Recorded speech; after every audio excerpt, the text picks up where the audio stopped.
Cette semaine à l'école est une présentation de la Caisse des jardins de l'éducation qui reconnaît et appuie le travail essentiel de toutes les professions de l'éducation. Merci à la Caisse des jardins de l'éducation de soutenir ceux et celles qui font grandir nos jeunes chaque jour. Épisode 12 du 19 novembre 2025, Carlo Pucaro avec vous. Merci d'être là tout le monde. Aujourd'hui, on parle de la fameuse vocation que serait l'enseignement. Mais en fait, on va surtout se demander, si c'est tant une vocation, pourquoi est-ce que les statistiques sont si négatives en ce qui a trait au bien-être des enseignants? On va parler des enjeux, des causes, mais aussi, comme à l'habitude, de solutions concrètes, individuelles et collectives liées au bien-être des enseignants. Et pour faire ça aujourd'hui, on est très heureux d'accueillir une nouvelle co-animatrice qui n'a pas la langue dans sa poche, Nancy Goyette. Elle est professeure titulaire en sciences de l'éducation à l'Université du Québec à Trois-Rivières et chercheure aussi au Centre de recherche interuniversitaire sur la formation et la profession enseignante, le CRIFPE, la personne idéale pour parler du bien-être des enseignants. Et pour terminer l'épisode, on a un nouveau ministre de l'Éducation d'un jour, Pascal Morissette, acteur et animateur qu'on voit beaucoup dans les séries jeunesse, entre autres, qui veut ramener le jeu au centre des préoccupations de l'école. Êtes-vous prêts? On commence ça maintenant.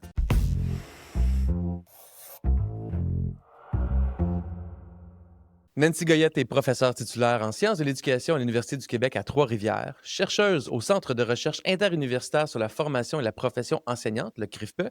Elle travaille sur la psychopédagogie du bien-être qui s'intéresse à l'enseignement et à l'apprentissage du bien-être qui vise l'épanouissement humain.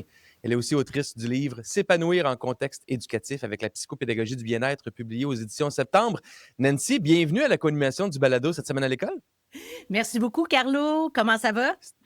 Ça va très bien. C'était une longue intro, mais je l'ai faite aussi parce que c'est en plein dans le thème de l'épisode d'aujourd'hui où on parle du bien-être, entre autres, chez les enseignants. Mais il faut que je te demande, puis j'aimerais ça que tu le dises aux auditeurs, quand je t'ai présenté le balado, puis je t'ai invité à faire partie de l'équipe, tu n'as pas hésité bien, bien longtemps à dire oui. J'aimerais savoir pourquoi. Bien, parce que l'éducation, c'est tellement trop important et je trouve que souvent, on entend beaucoup plus de négatifs que de positifs. C'est sûr que je travaille sur le bien-être depuis 15 ans, là, donc c'est un petit peu mon dada, si on veut. Mais Ouais. je pense que c'est plus que qu'est-ce qu'on entend dans les médias. Et c'est important de s'intéresser à plusieurs aspects de l'éducation qui vont au-delà de ce que l'on peut entendre parce qu'il y a des Mhm. gens géniaux dans ces milieux-là. Et c'est une des raisons pour laquelle là, je suis avec toi aujourd'hui. Puis sais-tu pourquoi j'ai voulu que tu sois avec moi aujourd'hui? Parce qu'on a collaboré ensemble, entre autres, sur la journée Grand Possible qu'on a fait en mai dernier. Puis j'ai découvert en toi, évidemment, quelqu'un de compétent. Tu es chercheuse, tu es prof à l'université euh, pour les futurs enseignants. Puis en plus, tu n'as pas la langue dans ta poche. Fait que j'aime ce côté-là parce qu'il y a aussi beaucoup de fades, des fois, puis beaucoup des mots qui sont dits qui ne servent à rien, là, qui ne font pas avancer le débat. Puis nous, ce qu'on veut, c'est amener ça à un autre niveau, rester ambitieux, comme on se disait avant, ambitieux, pragmatique. Puis je pense que tu as ça en toi, t'as ça en toi, ces valeurs-là. Donc, merci de ta confiance. Puis reste optimiste aussi. Je pense que c'est vraiment ce qui va nous aider à avancer présentement là, dans ces temps un petit peu plus sombres.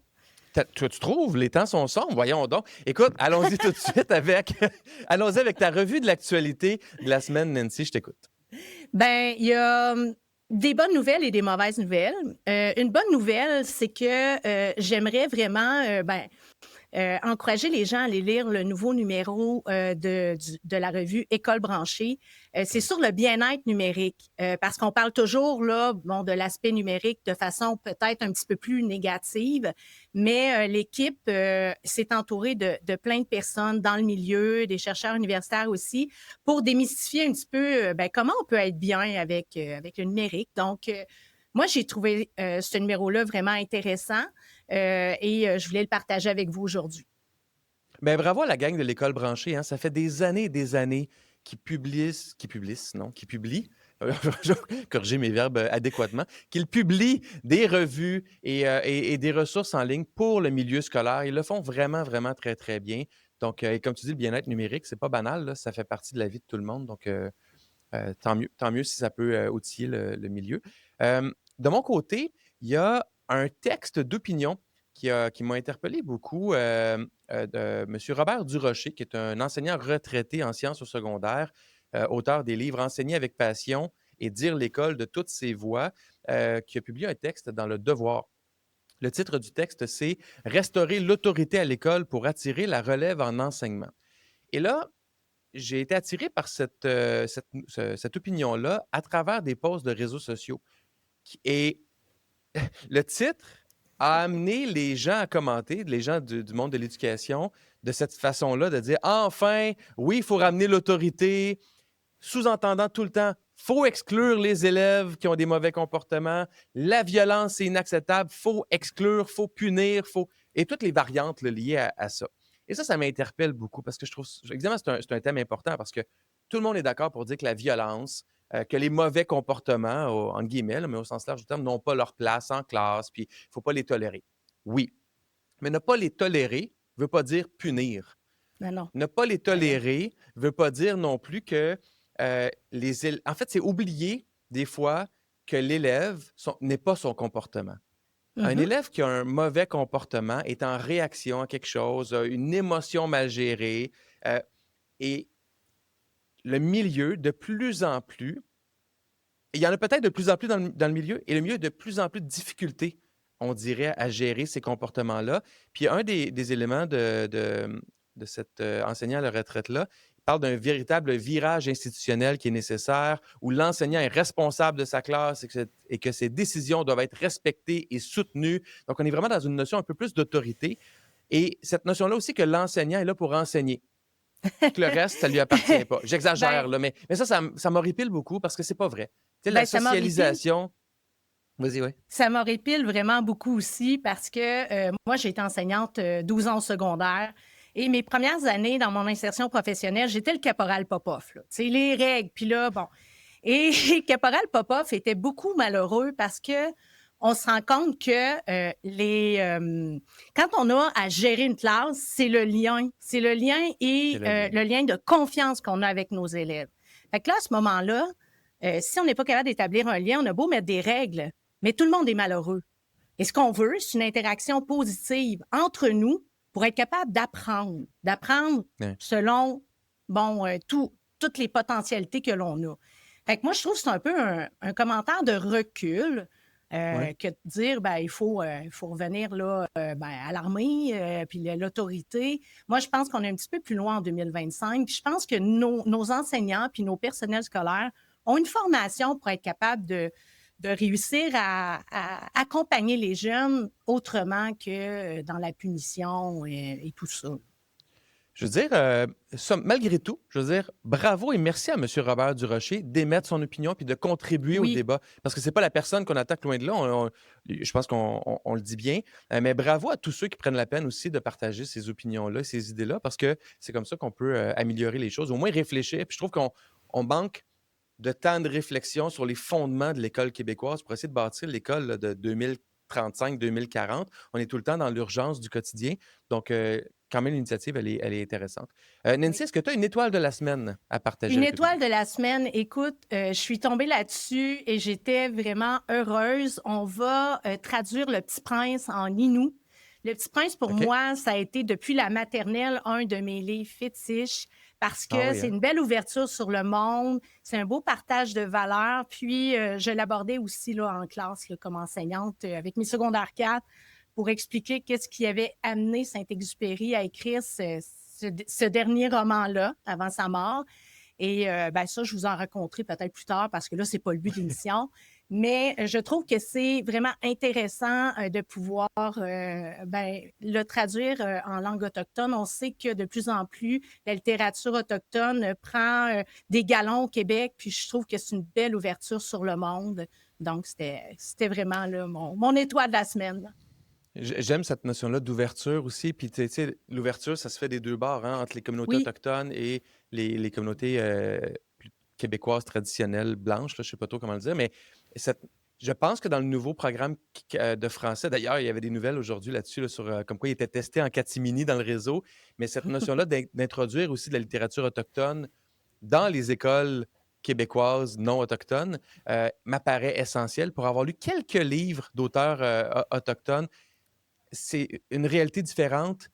Puis la littérature amène ça, amène le contact avec l'autre, l'ouverture à l'autre. Donc, j'ose croire et j'espère qu'on fera la même chose aussi avec la littérature autochtone dans nos écoles. oui, et ça, c'est grâce aussi aux enseignants là, qui vont partager ces œuvres-là à leurs élèves. C'est vrai. Nancy, on se retrouve dans le bloc suivant pour parler du bien-être des enseignants. On commence ça dans 30 secondes.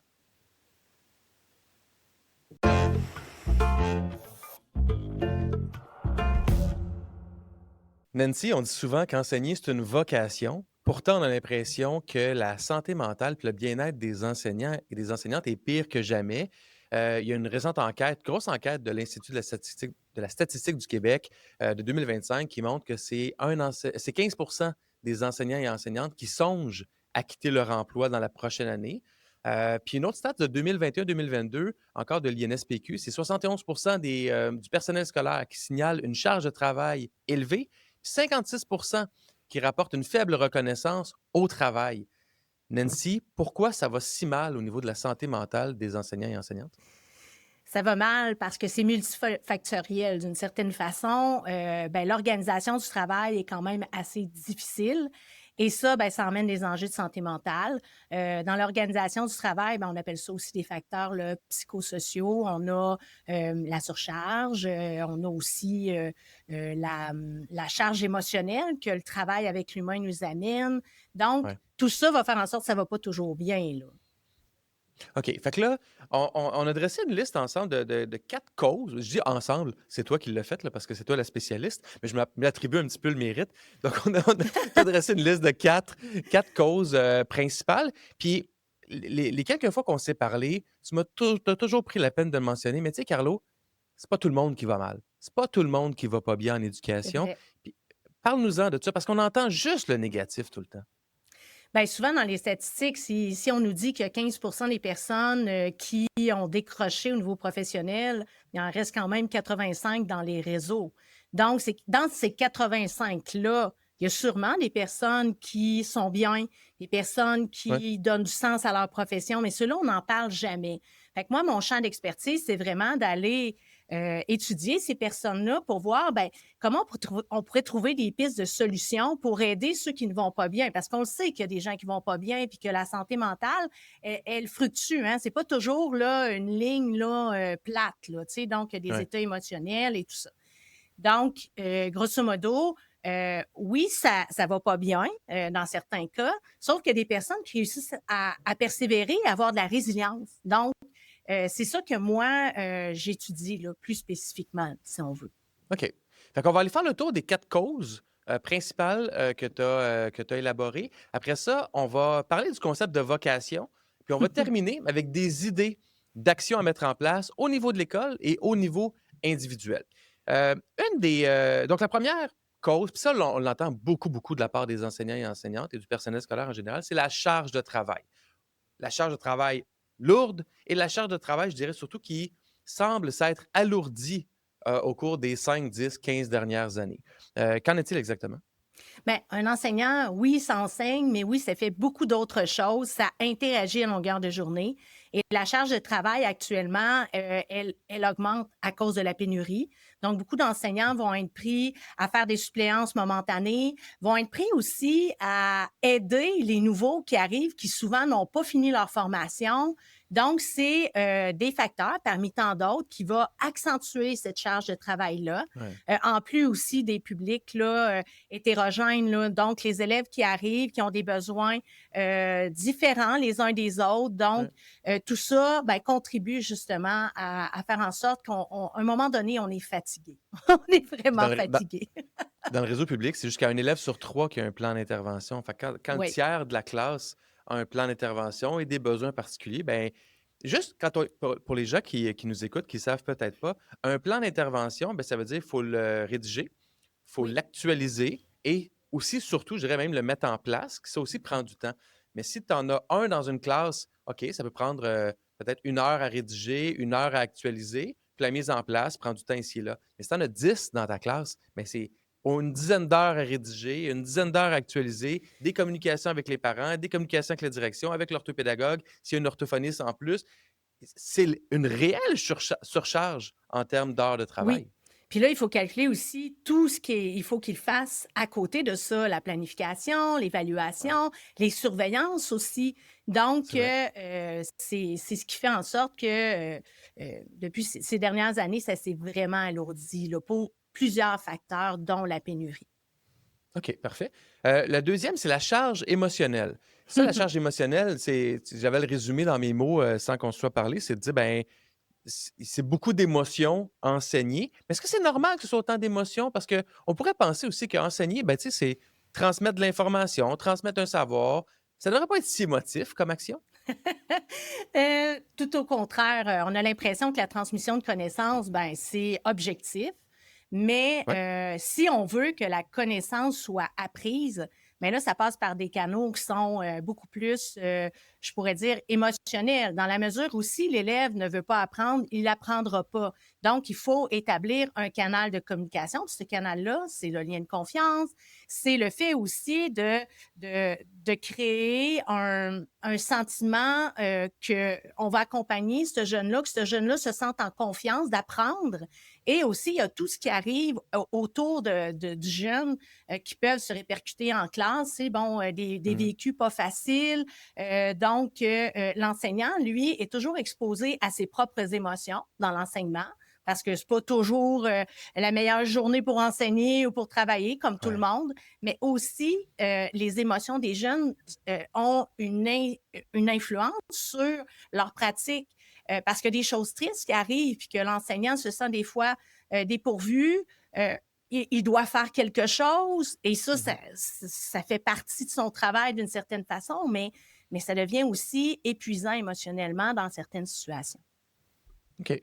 Le troisième élément, c'est le sentiment d'urgence. Ça, c'est intéressant parce que d'où vient le sentiment d'urgence en éducation?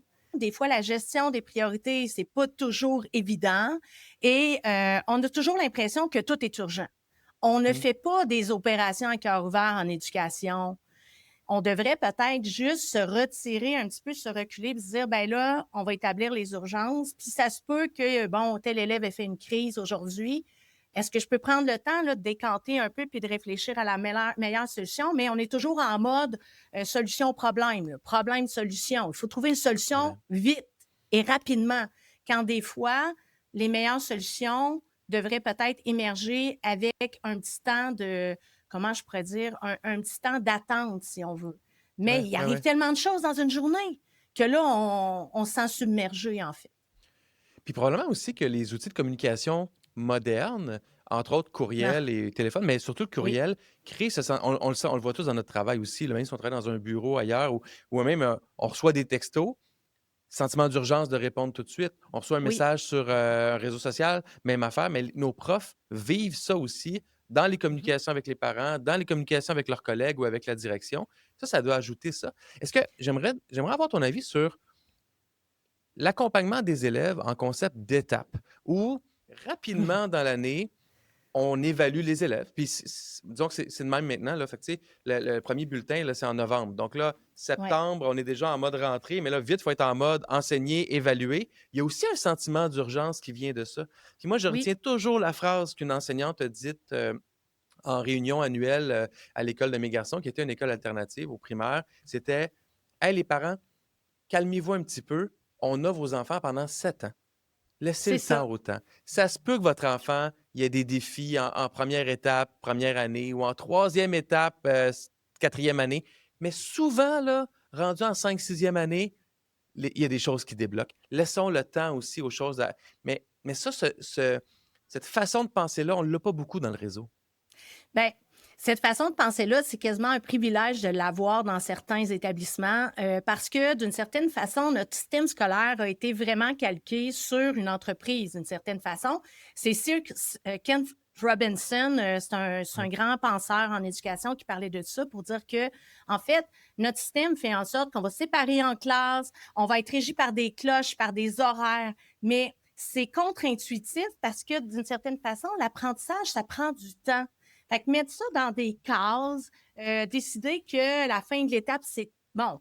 C'est sûr qu'à la fin de l'étape, il y a des jeunes qui vont s'être rendus, mais il y a des jeunes qui ne se seront pas rendus. Mais c'est pas si grave que ça. Comme l'enseignante l'a dit, on a 7 ans avec l'enfant, fait qu'on Ouais. l'accompagne et on veut du résultat, en fait. L'idée derrière ça, c'est qu'on veut des résultats ou on veut une rétroaction de comment ça se passe à l'école. Mais ça peut être des rétroactions qui ne sont pas nécessairement chiffrées ou dans un bulletin. C'est pour ça que là, ils ont intégré, il y a quelques années, la première communication, là. Mais au primaire, je ne sais pas, je ne me rappelle Ouais. pas au secondaire si ça existe. Mais écoute, c'est vraiment ce qui, dans le fond, va nuire pour certains élèves. Il y a des élèves que ça va bien dans ce rythme-là, mais pour certains élèves qui ont des difficultés, ben, ils ne coïncident pas, ça ne fonctionne pas dans le temps qu'on a organisé pour eux. Et Ouais. pourtant, si on leur donnait plus de temps, je pense qu'ils auraient beaucoup plus de plaisir à l'école, puis ils seraient capables de développer leur plein potentiel. Mais là, on est comme pris dans une plage horaire. Ah ouais. Et l'enseignant aussi. Puis l'obligation, on évalue beaucoup trop au Québec. Ça, c'est mon opinion, là. En termes là, d'examen, de résultats, parce qu'on est dans une approche axée par les résultats. Mais évaluer, c'est pas juste ça. Puis, je pense qu'il OK. y a plusieurs enseignants qui sont de plus en plus à l'affût là, de ça, là. La question qu'il faut se poser tout le temps, c'est qu'est-ce qui est bon pour les enfants? Puis des Oui, fois, il y a un souci, je trouve. Mais moi, j'ai une préoccupation un petit peu que je sens du corporatisme syndical là-dedans. Tu sais, une façon, ouais. on va réduire la tâche des enseignants en évaluant moins, mais c'est pas pour l'élève qu'on fait ça. C'est pour alléger les enseignants. Et ça, je suis contre. Je suis pour l'allègement de la tâche à certains égards, mais pas au détriment de l'élève. Donc, Mm. je dis pas que je l'ai, mais il faut toujours se poser la question, qu'est-ce qui est bon pour nos élèves? Qu'est-ce qui est bon dans ce que l'école essaie d'offrir à nos jeunes pour leur vie future? Et l'évaluation, c'est difficile des fois à mettre le doigt dessus, là. Ben, moi, mon commentaire n'allait pas dans ce sens-là. Je n'avais pas même réfléchi à cet aspect-là. C'était vraiment plus dans un aspect pédagogique que j'avais fait OK. mention de tout ça, là. Parfait. On dit souvent, puis tu sais, on l'entend, puis on l'entend, puis on l'entend, enseigner, c'est une vocation. Un peu comme on disait avant, être infirmière, c'est une vocation. Puis souvent, ces emplois-là, là, tu sais, à connexion humaine très, très forte, des gens dédiés qui travaillent 428 heures par semaine avec une abnégation de soi totale, c'est une vocation. Si c'est une vocation, l'enseignement, là, pourquoi c'est si difficile pour ces gens-là? Et ça amène la question, est-ce que l'enseignement est une vocation? Ben non. Moi, je suis totalement en désaccord avec cette affirmation-là. Certaines personnes dans le milieu vont se valoriser, tu sais, pour essayer de dire, ben, ce que je fais, c'est vraiment précieux, tu sais. J'ai reçu Ouais. un appel, mais c'est pas le cas, là. On n'a pas reçu l'appel de Dieu pour être enseignant, enseignante. Et ça vient aussi, ça va chercher ses sources dans une mentalité très judéo-chrétienne, là. Rappelons-nous qu'avant les années 60, c'était la religion qui Ouais. avait l'éducation, hein. Donc, on est resté avec ces stigmates-là de vocation où les bonnes sœurs étaient dans l'abnégation et les bons frères. Mais Qui eux-mêmes étaient dans leur vocation religieuse. oui, Donc, c'est ça. vocation religieuse et vocation d'enseignement ou de médecine qui venait Pour avec, être hein. enseignant, c'est pas une vocation, c'est un intérêt pour les sciences de l'éducation, un intérêt pour le jeune. Et Pour l'humain. l'abnégation, va falloir arrêter, là, parce que dans nos milieux, il y a encore cette culture-là qui n'arrête pas de faire en sorte que les enseignants, les personnels scolaires vont se vouer aux jeunes comme si le jeune était le centre de l'univers et s'oublient eux-mêmes. Puis après, on se demande pourquoi il y a un taux de décrochage ou un taux de détresse Ouais. psychologique qui augmente. Bien, c'est sûr qu'il faut penser à soi avant l'autre parce qu'on est dans l'avion, si tu ne mets pas ton masque avant l'autre, bien, tu meurs. Mais tu sais, le personnel scolaire et les Les deux enseignants meurent, en sont. fait. Bien, les Ouais, deux c'est ça. meurent. Fait Les que deux meurent, ouais. le personnel scolaire, puis les enseignants, puis c'est le cœur de l'école. Bien, il faut que ton cœur soit en santé. Pour être en santé, bien, il faut réussir à trouver des stratégies pour être capable, justement, d'accompagner ces jeunes-là dans la mission qu'on s'est donnée, mais d'être bien. Mais là, c'est le discours qui interpelle tout le monde. C'est, il faut que les enfants soient bien. Il faut du bien-être à l'école. Il faut de la bienveillance. Oui, mais c'est bien beau, là. Les babines se font aller, mais les bottines, ils font quoi? Donc, Ouais. je pourrais t'en Mais parler là, longtemps. ben, on va en parler longtemps, peut-être dans plusieurs épisodes, là, pas seulement aujourd'hui. Mais ce concept-là de vocation aussi, je trouve qu'il enlève l'importance ou diminue l'importance et la valeur de toutes les compétences à acquérir. Parce que quand on en fait une vocation, c'est comme si on est né avec ça. On est né avec ce pouvoir divin-là de pouvoir justement enseigner, soigner, blablabla. Mais dans les faits, l'enseignement, c'est un métier qui requiert, oui, des traits de personnalité, qui requiert un fort intérêt pour l'humain, puis voir grandir les jeunes, qui requiert certaines compétences peut-être innées, mais l'évaluation, c'est un métier qui s'apprend. La gestion de classe, c'est un métier qui s'apprend. L'accompagnement des élèves à besoins particuliers, la connaissance de ces besoins particuliers, les troubles d'apprentissage, les TDAH, l'autisme, etc. C'est des connaissances qu'il faut acquérir, développer, qui mènent à développer des compétences après. Tout ça, c'est un métier. Et quand on parle de vocation, on nuit à cette conception-là du métier Mais oui. en se disant, ben non, non, il y a une approche là, professionnelle à développer au-delà de l'intérêt pour l'humain. Mais moi, j'ai posé la question à des enseignants dans mes cours, des futurs comme des personnes dans les milieux, puis je leur dis, ben, c'est quoi la spécialité d'un enseignant? C'est quoi vraiment le champ d'expertise de Mhm. l'enseignant? Et souvent, ils sont comme, ben, ils savent pas trop le dire, tu sais, mais si c'est quoi le champ d'expertise d'un médecin? Ben, la médecine va soigner les gens, on a comme une idée. Mais le champ d'expertise, là, d'un enseignant, c'est d'être capable d'enseigner. Donc, l'enseignement, pas juste de l'animation là, devant un tableau avec une craie, là, tu sais. Donc, Ouais. l'enseignement et l'apprentissage, on est des spécialistes de tout ça. Il n'y a pas personne d'autre qui font ça, qui ont une formation aussi pointue là-dessus. Puis, c'est comme ça qu'on va valoriser aussi le métier de l'éducation, les métiers d'éducation, mais plus particulièrement les enseignants, parce Ouais. que on est des pros dans l'enseignement et l'apprentissage, la connaissance de l'apprenant et comment on peut l'accompagner tout au long de son processus. Donc, souvent, ben, on dirait qu'on valorise pas ça, mais c'est vraiment dommage. Et, et on a l'impression qu'être enseignant, c'est super facile quand ça Ouais. l'est pas. Absolument. Et on le voit avec les enseignants non légalement qualifiés qui arrivent avec plein de bonne volonté, peut-être même des traits de personnalité adéquats pour enseigner, mais quand ils font face à la réalité du quotidien, des élèves à besoins particuliers, de la gestion de classe, de la planification, euh, c'est un métier en soi qui est difficile à acquérir. C'est un des seuls bacs qui dure 4 ans, et pas 3.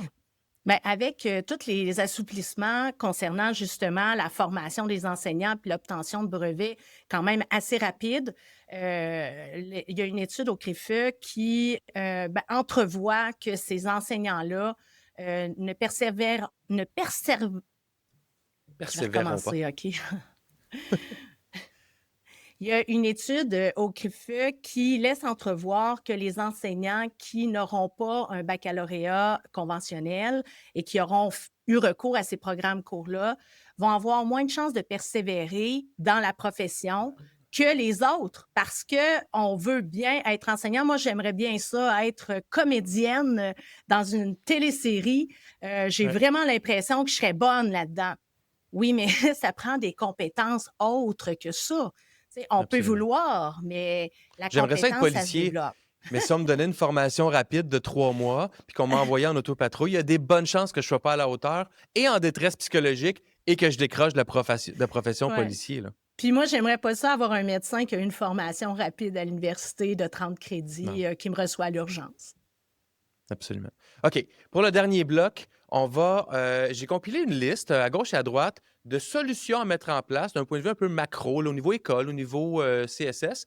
Je veux savoir ce que tu en penses de ces solutions-là. Certaines sont bonnes, certaines sont peut-être moins bonnes. Puis après ça, on va faire le tour de tes propositions pour les enseignants et enseignantes qui nous écoutent pour mieux prendre soin de leur bien-être. Donc, Parfait. t'es prête, Nancy? Je veux ton esprit critique à l'œuvre. OK. Alors, première piste de solution, allouer une ressource de soutien dans chaque école avec comme seul mandat d'appuyer les enseignants et enseignantes avec les tâches administratives qui leur bouffent le plus de temps. Je suis absolument d'accord avec cette proposition-là parce que les tâches administratives, ça se fait toujours en plus des tâches reliées à l'enseignement puis à l'accompagnement des jeunes et ça leur donnerait peut-être un petit peu plus d'oxygène. C'est rare que ces tâches-là ont une grande valeur ajoutée pour les élèves. Puis je sais qu'il y a des écoles privées qui embauchent des gens qui ne font que ça, aider avec Ouais. les photocopies, aider avec toutes ces tâches administratives-là. Donc, Oui. clairement, ça semble être une bonne idée. Deuxième piste, inscrire officiellement au calendrier ou à l'horaire un bloc de temps rémunéré à chaque semaine pour favoriser la collaboration entre les membres de l'équipe école. C'est essentiel, une collaboration, mais pas seulement pour parler de cas d'élèves, mais une collaboration pour élaborer une structure, un plan pour notre école, les valeurs. Je pense qu'il y a beaucoup de personnes qui le font dans leur milieu, mais que le temps est tellement précieux, mais on n'a jamais le temps de s'asseoir puis discuter entre professionnels des visées que l'on a pour notre Ouais. école, des objectifs, puis aussi d'inclure les élèves dans ce processus-là de qu'est-ce qu'on veut comme école, comment on veut évoluer ensemble dans ce parcours-là. Donc, Ouais. moi, je pense que c'est vraiment nécessaire. Et en plus, la cohésion des pratiques pédagogiques d'un niveau à l'autre est un facteur de réussite scolaire. Puis quand l'élève qui arrive dans ta classe est habitué à une approche pédagogique que toi aussi tu fais dans ta classe, ben ça facilite le travail. Tout n'est pas à réinventer puis en opposition avec ses collègues. Et ça, c'est très, très bon pour l'élève puis très bon pour le personnel. Bien, c'est un facteur de cohésion sociale qui amène des relations positives, puis ça, c'est un En facteur de plus. bien-être aussi. Parfait. On a faire du taux de rétention du personnel en 5 ans ou après 5 ans et du niveau de détresse des indicateurs de performance clés pour la direction et pour le centre de services scolaires. Mitigé. Parce Mitigé, que ça pourquoi? va ah, très mitigé. Ça va vraiment dans la logique de, la gestion axée sur les résultats. Ce que le gouvernement, il met beaucoup d'emphase là-dessus. Ouais. Et les indicateurs de performance, de bien-être, de ci, de ça. Je suis pas tellement persuadée que sur le terrain, il va y avoir, des effets escomptés. Mais c'est à voir. Il y a certains centres de services scolaires qui ont l'air de prendre cette direction-là de la gestion axée sur les résultats. On va peut-être avoir des résultats éventuellement. Moi, fondamentalement, je suis d'accord parce qu'on ne peut pas agir sur ce qu'on ne peut pas évaluer. D'un Ah, point de vue, si on ne mesure pas la détresse, si on ne mesure pas la rétention, si on ne mesure pas, si on n'a pas une information de qualité, ben après ça, ce qui informe les décisions après est faussé. Donc, j'aime l'idée de mesurer, mais après ça, c'est tout ce qu'on fait après qui va faire la différence. c'est ce que j'allais te dire. C'est bien beau Ouais. mesurer. On le sait, là, c'est quoi les facteurs, par exemple, de détresse psychologique des enseignants et tout ça. Maintenant, les solutions, c'est quoi? On a beau avoir des indicateurs, le gouvernement va beaucoup aimer ça, des statistiques. Mais qu'est-ce qu'on va faire après avec ça? Et c'est là que je t'inquiète un petit peu. Parfait. Politique, stop à la violence claire. Mettre en place une politique zéro tolérance avec des procédures d'exclusion temporaire pour les cas de violence répétée d'élèves ou de parents envers le personnel pour rétablir un sentiment de sécurité au travail. Moi, je pense que c'est important d'avoir un sentiment de sécurité au travail. Ce qui est important aussi, c'est d'agir collectivement là-dedans. Je pense pas que la répression, puis la punition, puis l'exclusion, c'est nécessairement une des, comment je pourrais dire, des solutions à apporter parce que le jeune qui est violent, il faut qu'il apprenne. Il faut apprendre à vivre en société, Ouais. entouré d'adultes qui vont le guider, que ce soit les parents ou l'école. Le fait d'exclure, ben, c'est comme dire, ben, je veux pas ce problème-là dans ma cour, puis ça se réglera ailleurs. Mais d'un autre Ouais. côté, à l'école, on doit apprendre à vivre en société aussi. Puis, ben, on fait avec ce qu'on a. Je sais qu'il y a des situations vraiment difficiles qui n'ont pas de bon sens. Mais je pense qu'il faut vraiment réfléchir là-dessus. Dans les écoles, il y a beaucoup de choses qui sont entamées, mais il y a des moyens de. Moi, je pense qu'il faut collectivement agir quand ça arrive dans une école et non pas que ce soit la personne qui soit seule avec ces actes Ouais. de violence-là. OK. Parfait. On a révisé les programmes de formation initiale pour augmenter l'importance des cours sur la gestion de classe, gestion de crise, santé mentale des jeunes et relations avec les parents. Euh, il y a déjà des choses qui se font.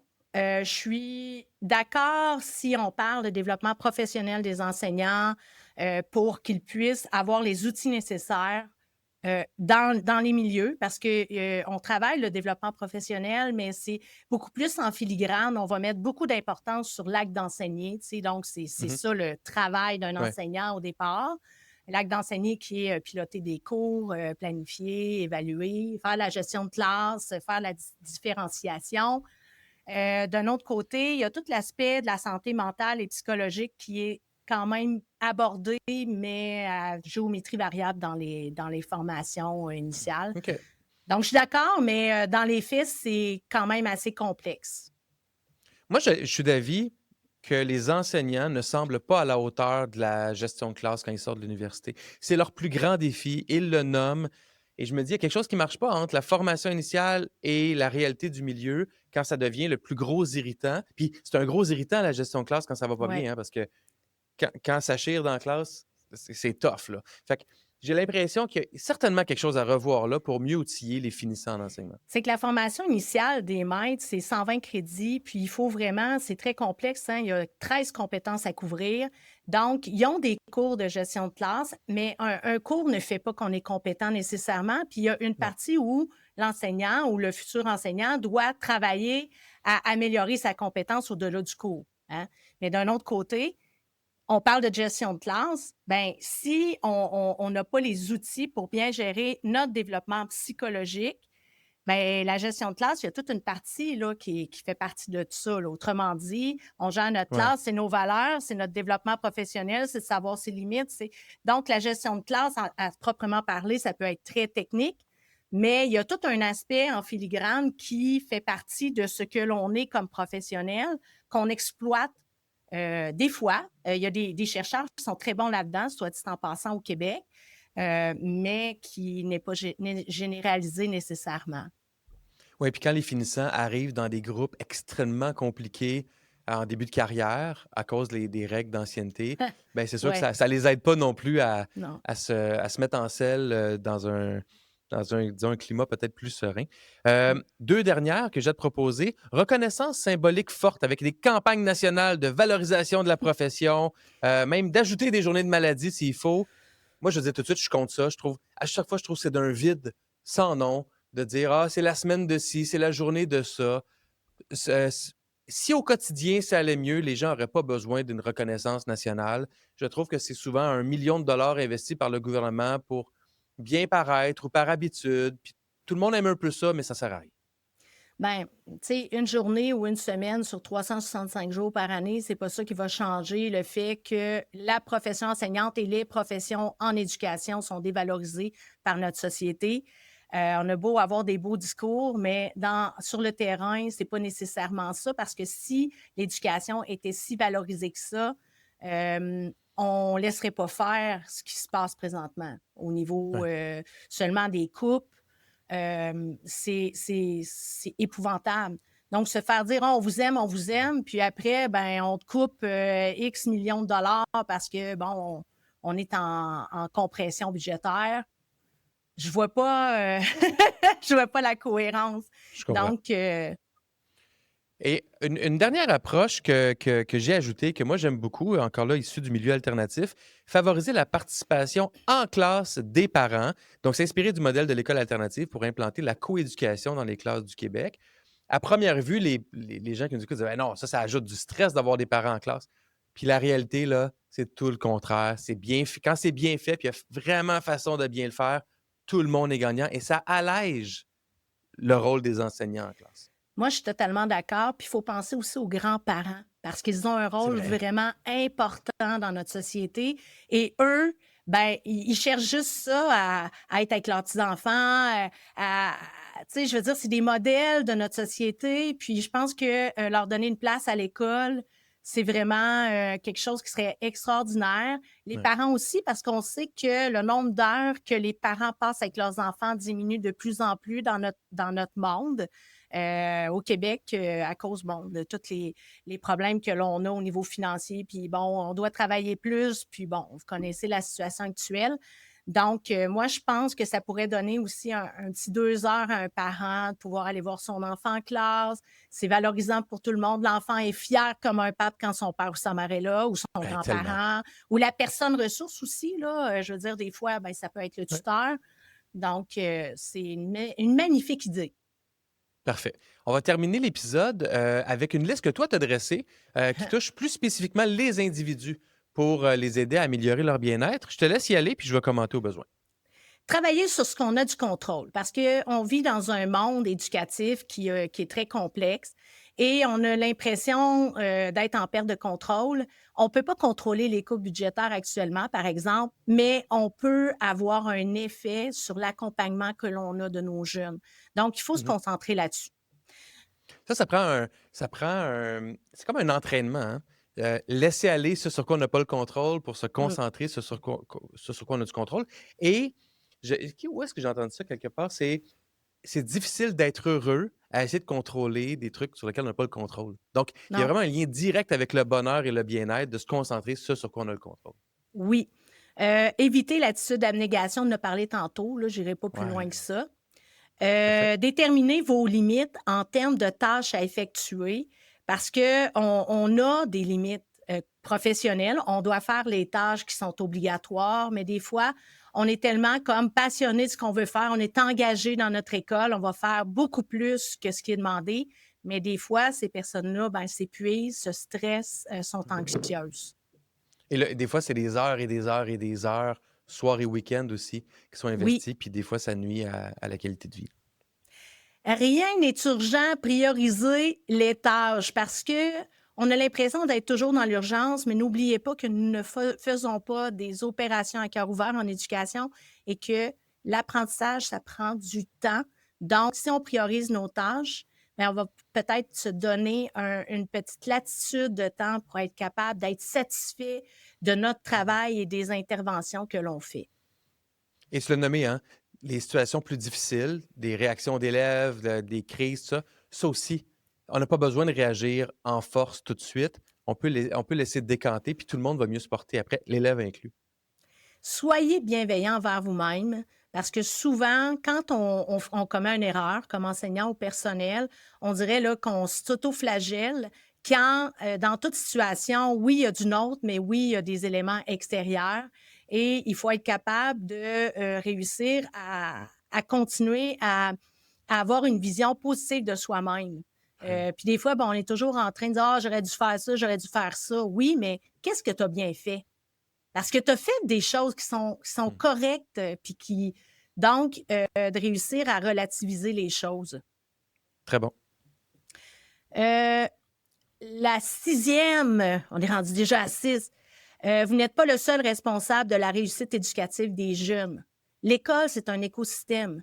Toutes les personnes qui sont dans l'école contribuent à la réussite éducative, y compris le jeune, que des fois, je trouve qu'on a tendance à déresponsabiliser de sa réussite parce qu'on veut, OK. on veut, on veut. Mais c'est vraiment important d'avoir ça en tête. Il y a aussi les parents, la communauté qui contribuent à ça. Entourez-vous de collègues inspirants et sur lesquels vous pouvez compter parce que s'isoler, c'est une des voies qui peut mener vers la détresse psychologique.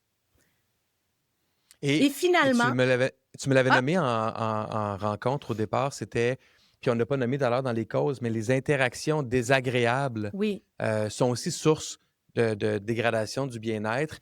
Et oui, c'est difficile des fois dans le milieu public, même on ne choisit pas toujours ses collègues de travail en non, général.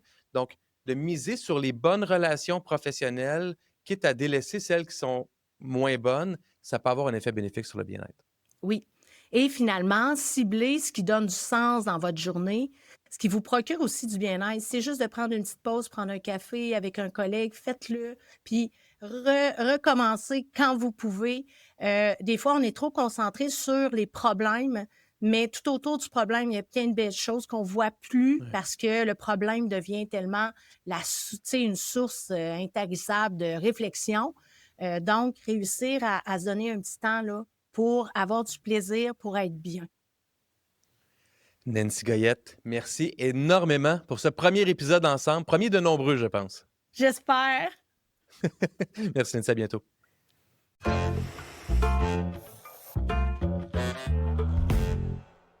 Cette semaine à l'école, on reçoit un animateur passionné, créatif et proche des jeunes, mais aujourd'hui, il endosse un rôle bien spécial, celui que tous nos invités endossent, ministre de l'Éducation d'un jour.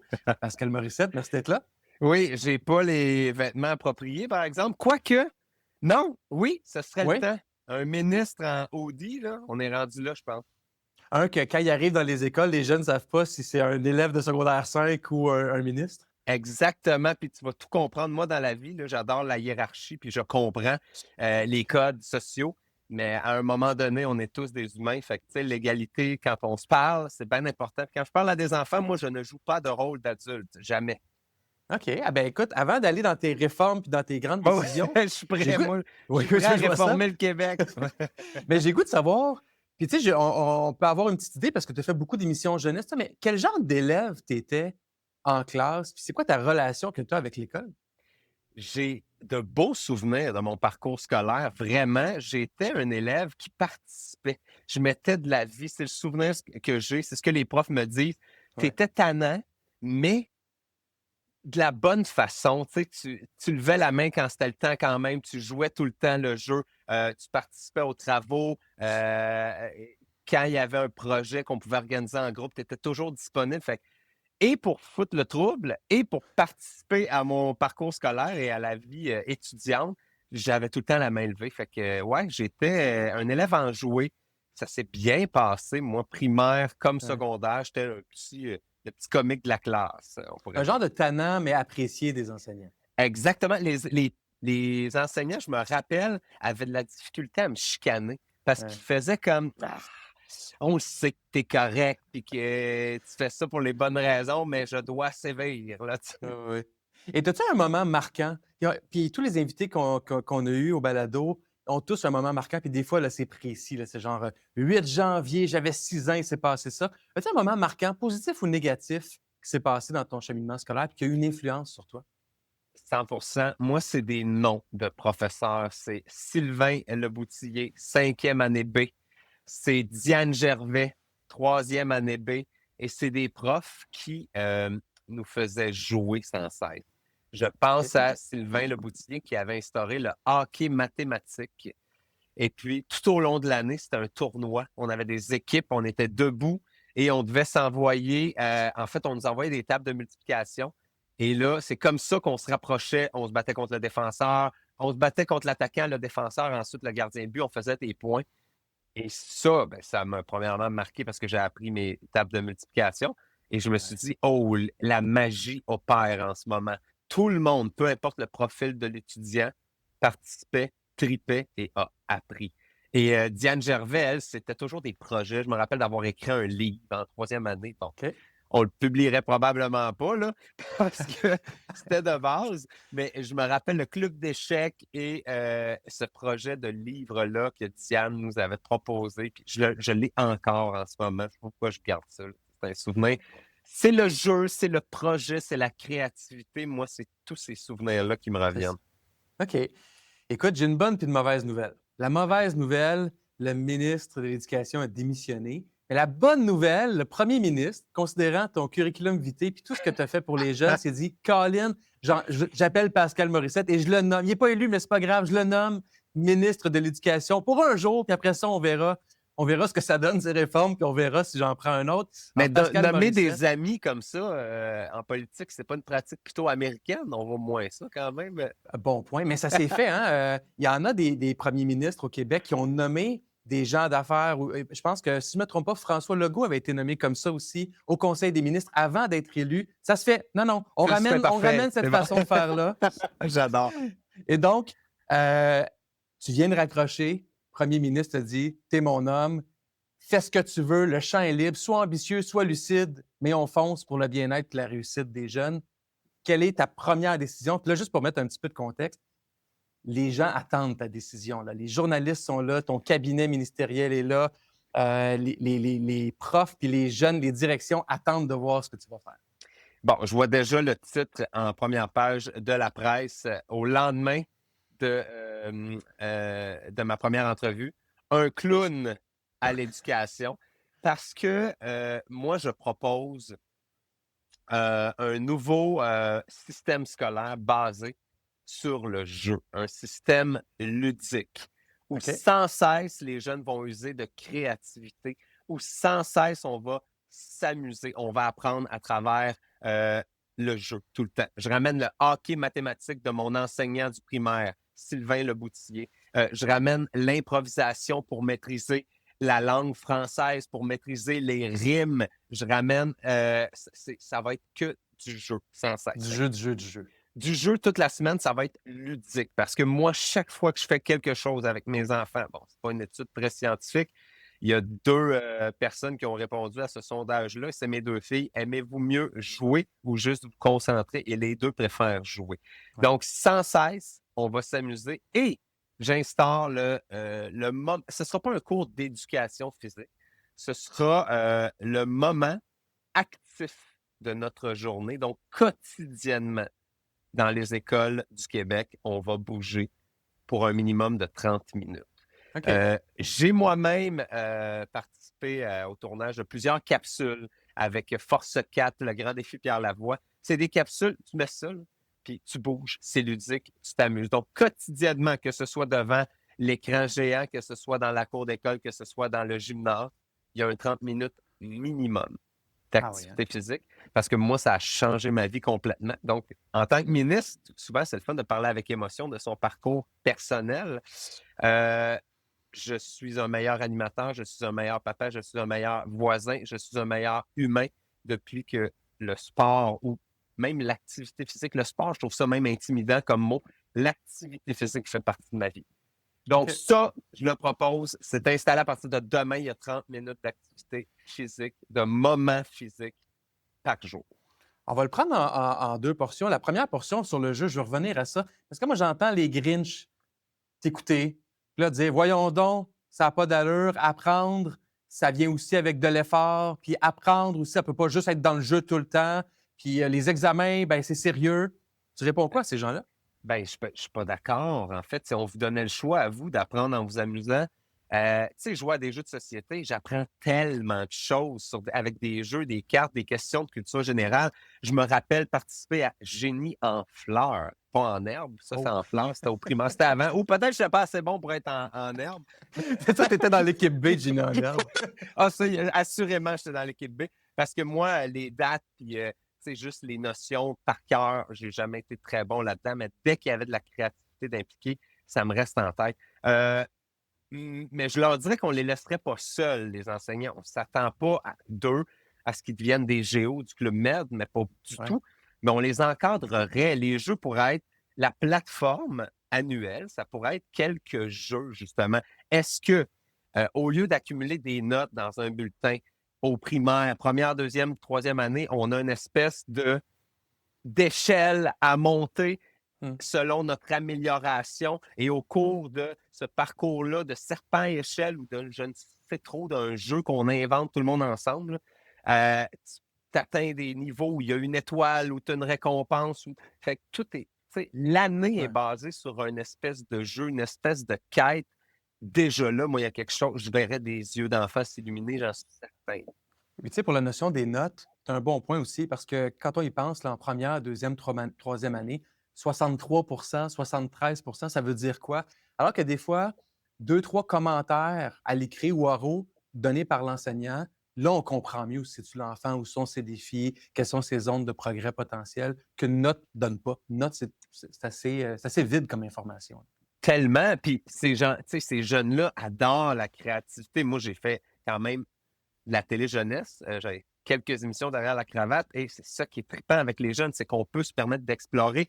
Je ne sais pas s'ils ont un avatar et que quand tu atteins certains paliers, ben, ton avatar a des ailes, tu peux ajouter de l'équipement, Fait que toi, ton avatar devient meilleur, a de plus en plus d'outils pour être un bon humain en société, d'être toi aussi à travers ça. Bon, là, sûrement qu'on rirait de moi et qu'on me dirait que c'est pas assez sérieux, mais je suis pas mal sûr que 100% des jeunes diraient oui, on veut le faire. Oui, oui. Absolument. Puis je pense que l'analogie avec les adultes dans la vraie vie au travail aussi, quand c'est trop sérieux et qu'il n'y a pas de plaisir, ça ne nous intéresse pas. On met moins d'efforts, c'est moins agréable, puis on a tendance à changer d'emploi. Donc, ça fait du sens d'amener ça dans la jeunesse, qui est un monde de plaisir, la jeunesse, puis qui ont encore ça plus naturel chez eux. Ils n'ont pas perdu cette fibre de plaisir-là. 100%. Mais encore une fois, je ne veux pas ajouter ce mandat-là sur les épaules de nos profs, c'est-à-dire, OK, là, il faut qu'on soit des animateurs de camp de jour. En même temps, si le programme est construit comme ça, je pense au fameux cube énergie du Grand Défi Pierre Lavoie. Oui, il y a des parents qui ont chialé un peu parce que là, il fallait entrer ça dans notre horaire. Mais les jeunes tripaient. Les jeunes avaient une mission. C'était de bouger un 15 minutes pour accumuler un cube. Ben, déjà, il y avait une histoire qui s'écrivait. La créativité n'a pas de limite. En tout cas, moi, chaque fois que j'ai croisé des jeunes, à travers mes émissions, à travers les rencontres, dès qu'il y a un univers créatif, on oublie qu'on est en train de travailler. Et c'est peut-être comme ça qu'on peut accrocher certains jeunes aussi. C'est un effort essentiel pour moi en tant que ministre de l'Éducation. OK. Fait que le jeu, l'activité physique, juste pour y revenir un petit peu, donc à tous les jours, 30-60 minutes, incluant le secondaire, là, primaire et secondaire? Oui, tout au long du parcours scolaire, minimum. Est-ce que c'est en arrivant? Est-ce que peu importe c'est quand dans la journée, ça prend ce moment-là, il faut dépenser de l'énergie pour plein de raisons. Physiquement, être plus prêt à entrer dans la société, c'est-à-dire que physiquement, ça a des bienfaits là, de bouger, on le sait. Pour être capable de faire plein d'affaires, pour être capable de faire plusieurs sports, pour être capable de voyager, pour être capable d'aider les autres. Et mentalement, psychologiquement, ben, ça allège tellement. Tu sais, l'esprit est libre. Après, on est prêt à apprendre, on est prêt à faire entrer Ouais. la matière. Puis Il y c'est a un le côté moment de où la on relation oublie humaine aussi, les relations tellement le travail sociales qui parlent. d'équipe. Tu sais, Ouais. ben oui, complètement bouger, vivre quelque chose en gang sans stresser. Moi, je sais que j'ai une petite fille un peu angoissée de 7 ans et moindrement qu'elle dépense son énergie, ben après ça, elle est comme plus apte à apprendre et à s'amuser. Absolument, absolument. Surtout que nos jeunes sont plus sédentaires, je pense qu'on l'était il y a 20, 30, 40 ans. Donc, on n'a peut-être pas le choix d'amener plus d'activité physique. Puis, tu sais, dans beaucoup d'écoles, surtout au secondaire, des fois, c'est 2, 3 périodes d'activité physique par cycle de 10, 12 jours. Il n'y en a pas tant que ça dans les Il n'y en a pas horaires maintenant, assez. dans beaucoup de... Non, c'est ça. Non, il n'y en a pas assez. Puis moi, encore une fois, le jeu, l'activité physique, tout ça, là, c'est entremêlé. C'est-à-dire qu'on fait une course, puis à chaque 10 mètres, il y a une question quiz sur les sciences nature. Je ne sais Ouais, pas. ouais. Puis si on n'a pas la réponse, tant qu'on n'a pas réglé, voyons pas réglé, quand on n'a pas complété le problème mathématique qu'on nous propose, on ne peut pas avancer à la prochaine étape. Tout ça est entremêlé, OK. tu sais. C'est trippant, là. Je veux dire, c'est ton examen, là, tu le fais. Tu cours un peu, tu fais un problème mathématique. Bon, là, la logistique de tout ça, Ben, pas ça, mon c'est... problème. Non, c'est ça. Tu prends les décisions, puis les fonctionnaires vont s'occuper de trouver, avec les gens terrain, trouver les solutions pour ça. Je m'excuse, mon prof. Je m'excuse. C'est bon. Fait que là, le jeu, l'activité physique, est-ce que tu as d'autres décisions que tu aimerais mettre en place dès maintenant dans le réseau scolaire? L'histoire. Est-ce que l'histoire... Je me pose souvent cette question-là. Est-ce que l'histoire, c'est aussi important que de regarder en avant? J'ai pas la réponse, mais c'est une réflexion que j'ai. Tu sais, jusqu'où on remonte. Parce que oui, on apprend de nos erreurs en étudiant l'histoire, mais à un moment donné, je trouve que plus on avance, plus ça prend de place dans nos parcours scolaires, parce que l'histoire, il y en a de plus en plus par en arrière. Je sais pas, OK. c'est une réflexion. Fait que là, Je ferai un comité de parents et de professeurs. Là. fait que si je comprends bien, tu instaurerais des cours de futurologie pour voir ce qui s'en vient dans le futur plutôt que d'avoir des cours d'histoire. C'est ça, je résume. Ben, tu sais, je ne veux pas créer de tollé, là. Je ne veux pas enlever de cours d'histoire, mais pour moi, un cours de technologie ou de réseaux sociaux, comment mieux les gérer, ramener la sexualité, ça en vient dans le futur pour les jeunes. Ils vont avoir affaire avec la sexualité, ils vont la côtoyer quotidiennement. Donc, c'est là un peu mon idée de regarder en avant un petit peu plus qu'en arrière. Je comprends. Tu as la chance dans ton travail de rencontrer beaucoup de jeunes. Tu as fait beaucoup d'émissions pour les jeunes. Quelle est ta vision de cette génération-là? Tu sais, des jeunes de 5, 10, 12, 15 ans là, que tu côtoies. Qu'est-ce que tu vois d'eux que tu trouves beau? C'est complètement une nouvelle génération. Ils sont ouverts sur le monde. C'est même pas un débat qu'ils ont. Moi, ça me fascine à chaque fois. La différence, la diversité. On dirait que c'est normal pour eux. Les parents, je trouve qu'on les regarde et on leur dit, tu sais, c'est nous qui débattons devant eux, puis eux, ils font comme. En tout cas, je ne veux pas généraliser, mais les jeunes sont en grande partie très ouverts d'esprit. Tu sais, je pense à la diversité. Ma fille qui me parle de son amie, puis elle, le fait qu'elle ait la peau brune, ça ne l'importe pas. Dans le fond, ça ne fait même pas partie de son discours. Je trouve ça merveilleux, moi, l'ouverture des jeunes sur le monde, sur la diversité. Je sens quand même qu'ils sont au courant qu'il y a des enjeux écologiques. Ils sont au courant qu'ils écopent d'un monde un peu écorché. Et je sens qu'ils savent qu'ils doivent agir. Fait qu'ils sont là-dedans. Ils proposent déjà des projets pour sauver la planète. Là, je résume, mais c'est un peu ça. Fait que je les sens au courant et je les sens disponibles pour ces projets-là. Je trouve ça fascinant. Ils sont créatifs. Moi, je croise beaucoup de jeunes dans les maisons des jeunes aussi parce que je suis porte-parole du regroupement des maisons des jeunes du Québec. Je suis allé là de 12 à 17 ans. Et j'en ai rencontré cette semaine et ils sont très au fait de l'actualité, ils sont très au fait de ce qui se passe, puis ils sont prêts à participer, mais ils sont prêts à ce qu'on leur laisse la place et qu'on leur donne la parole, par exemple. Pas mal sûr qu'un jeune va le dire, moi, je veux participer, je veux sauver cette planète-là, mais écoutez-les, mes projets, arrêtez de me dire quoi faire. Tu sais. C'est un échange. OK.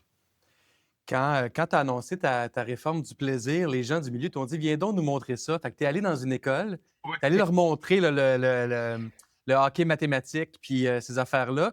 Puis là, tout le monde est parti. Tu es resté là, puis tu t'es dit je vais laisser un mot au tableau pour les jeunes qui vont revenir demain matin. Quelques mots, une phrase, mais tu ne seras pas là. Qu'est-ce que tu écris au tableau comme message à la jeunesse? Aïe, aïe, aïe, c'est bon. Je vais reprendre le slogan de la Semaine des Maisons des Jeunes 2025. Je leur écrirai « L'avenir des ados, c'est maintenant ». Donc, j'écrirai « Votre avenir, c'est maintenant ». Ça peut sembler cliché, mais ça ne l'est pas. Pour vrai, moi, c'est quelque chose que je leur répète toujours. C'est là que vous pouvez participer. C'est là que vous devez donner vos idées. Fait que votre avenir, c'est maintenant. Fait que let's go, on fonce, on s'amuse. Puis, entre parenthèses en bas, j'écrirais quand même, parce que moi, c'est quelque chose que je répète à mes enfants. Il ne faut jamais oublier de s'amuser, parce qu'on a juste une vie à vivre. Fait que si on ne s'amuse pas, à quoi bon? Il ne faut jamais oublier de s'amuser. Pascal Morissette, ministre de l'Éducation d'un jour, merci beaucoup. Et boy, ça ne durera pas longtemps, mon mandat, c'est sûr que non. Il y a peut-être des manifestations dans les rues, mais c'est pas grave. Ça se fait dans le plaisir. Mais écoute, je pourrais apporter ça. Moi, si j'étais impliqué moindrement, non pas comme ministre de l'Éducation, j'apporterais ce côté ludique-là, une plateforme ludique d'apprentissage.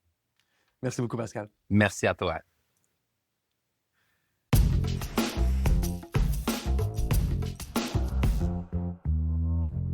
Voilà, c'est tout pour cet épisode de Cette semaine à l'école. Merci à Nancy Goyette, notre nouvelle co-animatrice. Merci à Pascal Morissette d'avoir joué le jeu d'être ministre de l'Éducation d'un jour. Si vous avez des questions, des commentaires, des suggestions, écrivez-nous via notre page Facebook, YouTube ou même par courriel au balado@grandpossible.com. Ce qu'on lit là vient souvent nourrir le contenu de nos épisodes. On se revoit la semaine prochaine, mercredi matin, pour un prochain épisode de Cette semaine à l'école. Et d'ici là, parce qu'on parlait de bien-être, mais surtout, prenez soin de vous. À bientôt tout le monde.